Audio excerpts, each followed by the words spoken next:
5 livres que je rêverais de relire pour la première fois. Thriller édition. On commence par un basique très connu et son adaptation arrive au cinéma en 2026.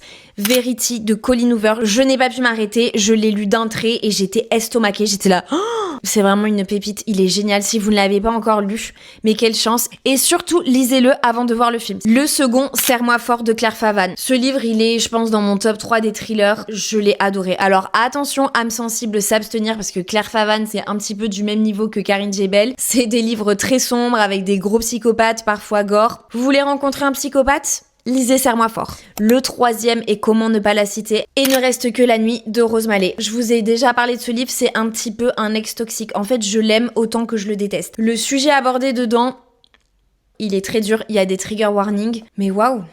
Une claque dans l'écriture, une claque dans la construction du livre, une claque au moment du retournement de situation où vraiment j'étais là.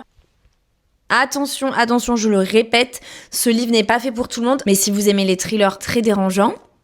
Quatrième, et je vous en ai déjà parlé plein de fois, Derrière les portes de Béa Paris. Alors, je pense pas que ce livre est dans mon top 5 des thrillers, juste quand je l'ai lu, mais je l'ai adoré et c'est vraiment le livre que je ne cesserai de conseiller aux gens parce que je pense que c'est le livre qui peut parler aux amateurs de thrillers mais pas que. Il était addictif, je l'ai dévoré. C'est clairement La femme de ménage en mieux. Sortez-le en film s'il vous plaît. Et le dernier, Mon bébé, celui que je n'oublierai jamais, celui qui m'avait passé par toutes les émotions, je l'ai lu en janvier et je sais d'avance qu'il est dans mon top 2 de mes lectures de 2026. Glen Afrique de Karine Jebel. Si vous voulez être secoué, prendre une énorme claque, pleurer, être énervé, révolté, tout ce que vous voulez, lisez ce livre, c'est sûr qu'il vous marquera au fer rouge et que vous vous souviendrez de ce livre des années après. Alors oui, c'est un gros pavé, je crois qu'il fait 800 pages que j'ai lu en 2 jours. Tellement addictif, vous ne pouvez pas vous arrêter. S'il vous plaît, lisez ce livre, mais ayez le cœur bien accroché. Petit conseil, ne le lisez pas dans un lieu public, quoi. Partage-moi en commentaire le thriller que toi aussi tu voudrais relire pour la première fois. Bye bye!